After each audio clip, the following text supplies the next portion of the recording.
Всем привет! Меня зовут Александр Курнос, я организатор клуба «Ветра». Я хочу поделиться с вами правилами, которых я придерживаюсь и которые, по моему мнению, помогают любому человеку в любой ситуации расти, развиваться и процветать. Так как Бог любит Троицу, то правил будет 3. И первое правило я записываю и передаю специально для участников фестиваля «Полет бабочки» с IT-форума, который проходит здесь у нас в Запорожье. В наше время количество информации растет с такой скоростью, что оно удваивается практически каждые полгода.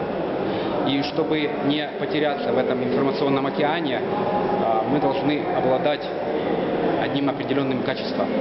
Итак, правило первое. Нужно быть гибким и адаптивным. То есть нужно уметь быстро осваивать любой новый навык.